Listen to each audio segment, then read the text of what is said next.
I think this is Space Tomato breaking down the 2-hour like snooze fest back and forth between Richard Tyrer and CR. So let's see.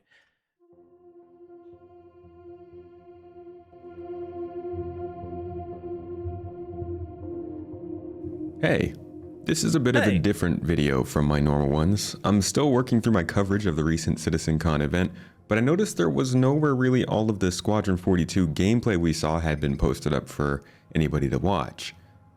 So I gathered it all here with a little bit of commentary. Keep an eye out for my proper coverage coming in the next... Meanwhile, Board Gamer literally ripped it and made the whole segment without any commentary at all. Just ripped it and posted on his YouTube channel. few weeks, and enjoy.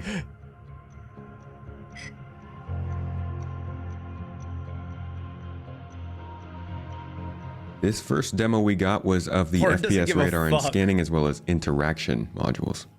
You can see here right off the bat, the interaction looks a little bit different with the way that you're looking at screens. It reminds me of Prey. You can also see that he uses this I'm confused how it looks different. Let me look at it again. You can see here right off the bat, the interaction looks a little bit different with the way that you're looks the same to me. Looking at screens. It reminds me of Prey. The screen you can looks also different. see that he uses this FPS scan here, and it actually starts to highlight some of the objects in the room. This is really all I wanted for the new player experience to help people know what was interactable with. The UI is pretty rough, but the interaction seems to be much better, and it's much more informative of what's going on, especially the fact that... But you'll see here that it is not much better. It just shows you straight up what a default key press will give you rather than prompting you to open up. He fucked up. So I think I'm in the way. Let me move my camera for you guys to this side for a moment, so you could see when he looks at the pens. But the interaction seems to be much better, and it's so when there's items that are very close to each other, it's much more informative of what's going on, especially the fact that it just shows you straight up what a default key press will give you rather than prompting you to open up some... And he just goes over to the bigger thing because it didn't really work out that well. Sort of interaction menu. You can also see this circle. It apparently denotes an additional amount of interactions that you can give.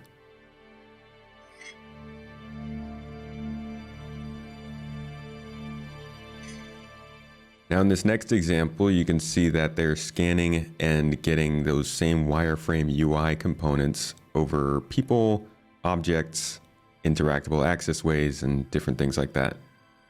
It does seem like the effect is temporary to some extent as you scan again here and it pulls up that same label, but it's not really clear. Ooh, I never noticed this real quick. I'm going to try to pause it right on it because it's up for like a split second. Again here, and it pulls up that same cryopod unlocked, opening unlocked. So you know if something's locked or unlocked. That's kind of cool. Label, but it's not really clear. I do hope there's a way to either make it fade off quickly or not make it appear at all if you decide on this specific HUD.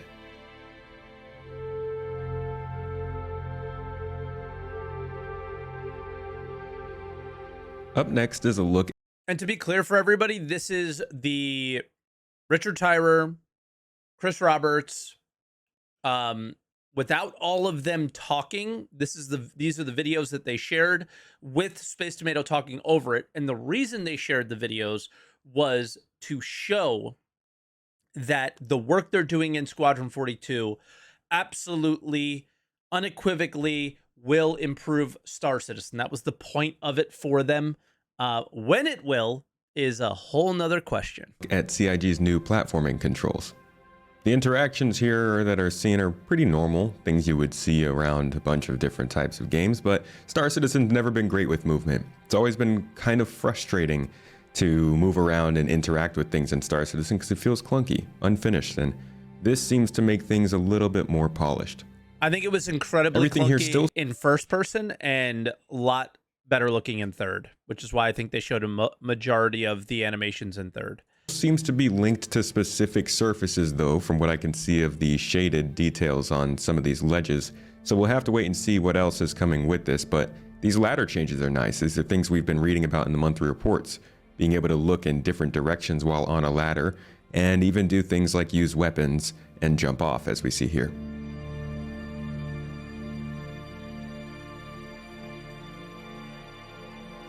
But all improvements based off what we have now.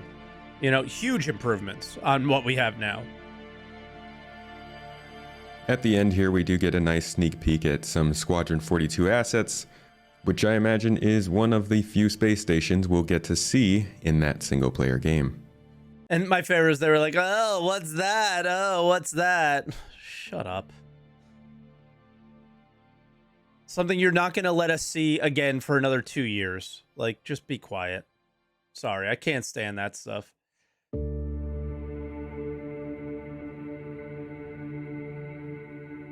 We've been waiting a long time for the EVA system to use the same foundation as our ships. One of the best This things means limited sitcom fuel was and the this. ability to coast without using fuel, almost uncoupled. Here you can see that grabby hands are now starting to be combined with the new animation set and a new EVA system to create what is known as EVA V2, combining the use of these new thrusters and a push and pull mechanic.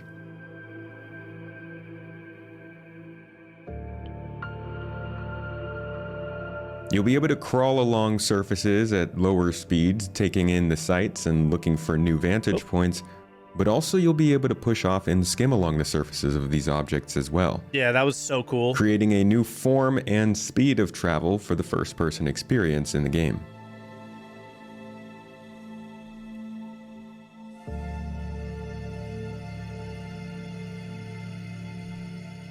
Put myself Just back. like with the platforming we saw earlier, this is a much more polished form of movement, and it feels like it gives the game a lot more personality than what we had before. Simply sitting in the same exact state the whole time and floating around like a doll. As I'm sure you're already imagining, and as you can see they are showing here, this is going to open up a lot more options and gameplay possibilities in the zero-G space, which is definitely something that we're going to see a lot of in a game like Star Citizen and Squadron 42. Probably You can more actually see Squadron, here but the yeah. raycasting technology that prepares your hands for impact on any surface you're going to collide with at your destination. And the way they describe it is that it will work for any surface, being a systemic system and not something that needs to be marked up for a specific area.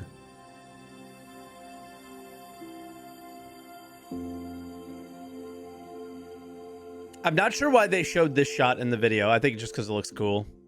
Classic, you know?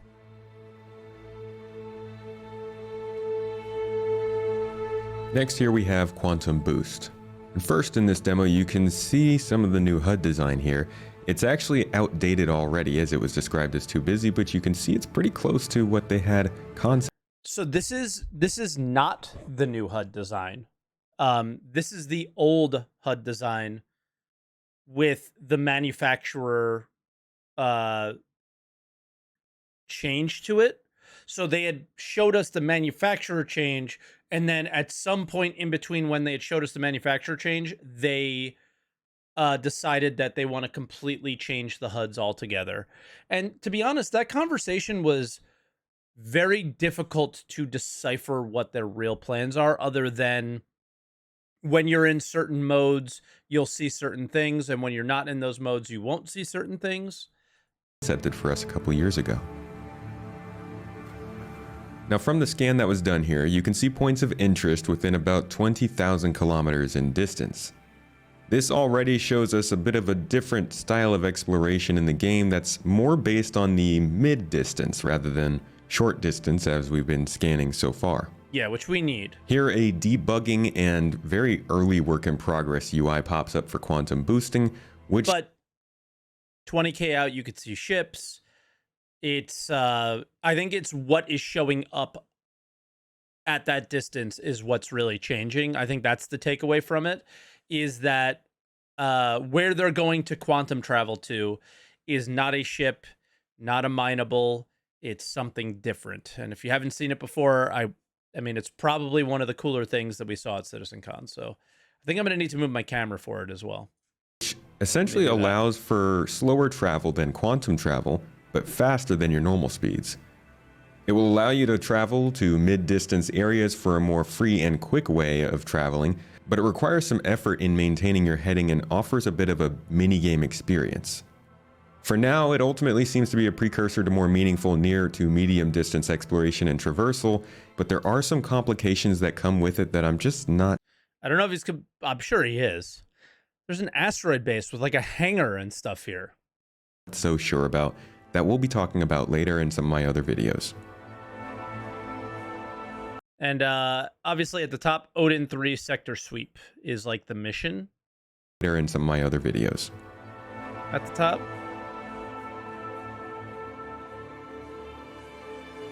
Next is an in-engine modeling of what the mini-map will be based off of. The interesting part about this is that it's not just the mini-map, this is the technology that will drive anything from holo tables to map globes on big ships to our own Moby-Glass maps. That's because instead of actually mapping out different areas by hand, they've essentially taken the ships in-game and rendered them using these specific shaders that lead to things like the doors, walls, and ceilings disappearing so you can get these sort of cross-section views. Because you could do this for ships, but you can't do this for... This will hopefully allow for ground, different interior spaces in the game and the ships to all be mapped out much more easily, and maybe lead to some more interactive mapping experiences where you actually need to go and find these areas before they show up on your hologram.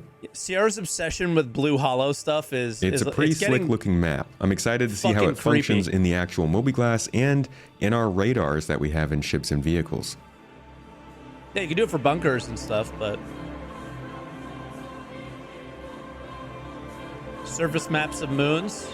We're all looking for that landing UI, right? So...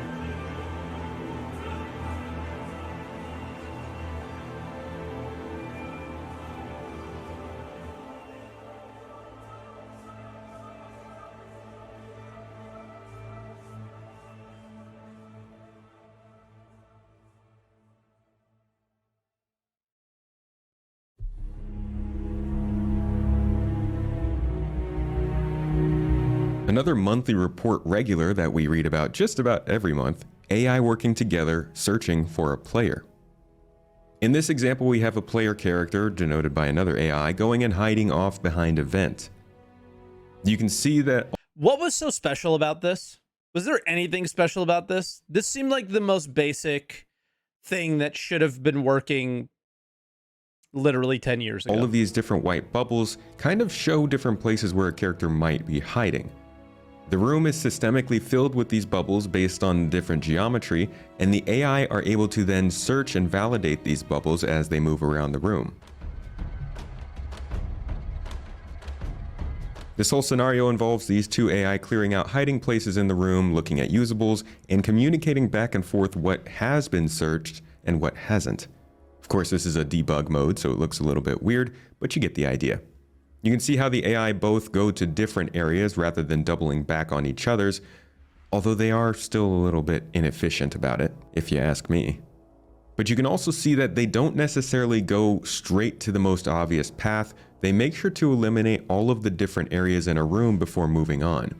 This can provide some complications in different scenarios if you happen to have more AI in a room searching at the same time, or less.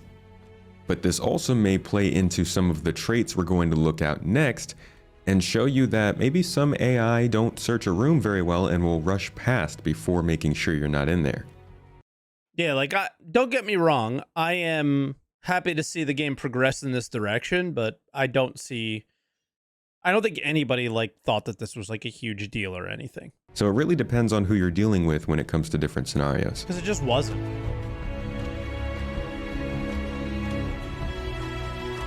Jeez, rude dude didn't even wait. Didn't even wait like a classic Star Citizen AI. Now here's an actual gameplay example of the same thing. Worth noting here is that the AI won't necessarily act the same way every time, as I mentioned before. There are also other things that can play into how they find you, such as perception, audio distractions, and other things that we've been reading about in the monthly reports, and I'll probably talk about in my next monthly report next week. But just like the way that lights on or off may make it easier for you to be spotted, if there is less or more noise in the room, you may also be more easy or difficult to find. Now here we can see the AI both checking into this room and also looking again at another usable, the vent over here. That's kind of cool. I don't remember seeing this. The vent little I think we can all agree these picture. aren't groundbreaking AI mechanics, but considering the current state of AI in the game, this is nice to see. Dude, the difference is you're equating the current state of AI to the PU AI. Guess what these AI and the PU are going to do as well? They're just going to fucking stand there, man. They're not going to do anything. And also considering everything else the all game running comes local, with, yeah. this is less important to me, to be honest. So it's more an extra when I'm considering the space sim experience. But it's nice to have. Stealth can be kind of fun. When the servers work well, the AI claps already. That is so rare. So, yeah. They're Next already up, good. as You I just don't see mentioned, it. is a similar demonstration with AI showing different traits that allow them to attack players in different ways. I thought this Here was we cool. have defensive, strafer, and a more aggressive AI who clearly is just pushing straight up the front and will get knocked off real quick.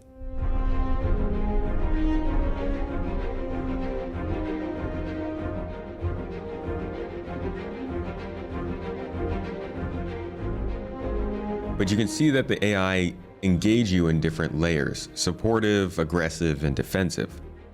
These lead to different combat styles that will hopefully mix up your scenario every time you get into a game. And if they do manage to make these enemies come in different combinations in the same places, they could really vary the way that these scenarios play out for different players in the PU. Now we'll jump into a more in-game scenario. Keep in mind, these AI are meant to replace in a large part the AI that's already running in the game. We fight against them, we know they're not great, they suffer from network problems, but all of those additions we've been reading about in the monthly reports over the last several months that eventually were going to make it to us, apparently we're building this new model of combat AI. Yeah. So it's nice to see the way they work together, even flank us a little bit, getting the high ground here, a nice highlight in my opinion, and ultimately work together in different ways to fight you. Obviously, this reminds me again of a lot of different sci-fi games I've played in the past. These aren't necessarily groundbreaking strategies for the AI to take, but the more complex and convincing they can be, the better. What I'll be interested in seeing is just how repetitive they really are in the way that they act. They're gonna be repetitive. It's gonna feel repetitive. I don't think there's gonna be any avoiding that. Finally, we get to see the first look at the building blocks based Mobi-Glass with new animations, new information, and new graphics. And I gotta say, this looks way better than what we have right now. It does, but it's also like very, very similar in the experience. Like, you know, you have all these things down here. I was hoping for given how long it took, I was hoping for a massive change. The information density is much better. I feel like I'm getting a lot more information from the different notifications to the sub menus to the layout itself. This is interesting too. There's like what appears to be email and then your gen chat. It all feels much more compact and to the point. Also, Sadaball is nice to hear about. You can see that there are alerts to let you know what's new and what's not. There's a current chat that refreshes in a much better way than it does in the game now, and the overall responsiveness is looking a lot better too. Why do we keep saying the responsiveness looks better when it doesn't? Like Jared said that too. Is responsiveness a different, like, okay, I know responsive in UI terms is like growing and getting smaller, right? But responsiveness is also like snappiness, quick, those kind of things, right? There are some tidbits here that was could like be fixed up, but for as early a UI as this is, considering where Squadron 42 is in its lifetime, this looks much better. And I gotta say, one of the best parts of this, in my opinion, is the notification screen on the first page. It's really annoying when you get certain alerts and you Look at just that. don't know what they said before. But overall, I really like the way this looks. The big thing is remote retrieval, and Richard Tyrer explained that remote retrieval is if your ship is relatively close, it'll fly to you. But you can't have a ship that's like stored in another station fly to another station like instantly or whatever. And I can't wait to hear more about it later. So this was all of the Squadron 42 gameplay footage we saw after most of the panels in Star Citizen were over. As I said, I couldn't find this on YouTube yet, so I thought I'd start with this. But my coverage of the event isn't over. I have a lot to say about CitizenCon, and I'll be going over it in the coming weeks. Make sure to... It's so weird. I don't have a lot to say anymore. I think we watched it. Cool. And, yep, we'll see when it gets in. Tune in, though, as I'll have a podcast coming out reviewing the event with morphologists in the next couple of days, as well as a talk about the combat changes with Avenger 1 next week. On top of that, here on the main channel, make sure to subscribe as I'll have a full review of different panels coming out over the next couple of weeks, where we'll get into the nitty-gritty details. And keep in mind, with all these features you saw today, these are being worked on for Squadron 42. We likely won't see many of them for a little while until they can get polished for Squadron 42 and then worked on and made a little bit better for the PU. So if anything, expect these things to trickle or just like in general made to work for the PU, but in over time, but don't expect to see them anytime particularly soon. Yeah, and that's why like CitizenCon was exciting and not as exciting all at the same time, because we know where the focus is, and the focus isn't really on us. So it's kind of it didn't feel like a letdown at all. I really, really enjoyed CitizenCon. I've said multiple times that I thought it was the best one they've done, because I think the expectations were set relatively correctly. You know, just kind of, here's a few things, nothing big, nothing crazy. You know, we didn't go balls to the wall on anything, and here's all the work we're working on Squadron 42 that could affect you in the PU at the end, you know? Anyways, I hope you learned something in this one. That was really good. And I'll see you in the next.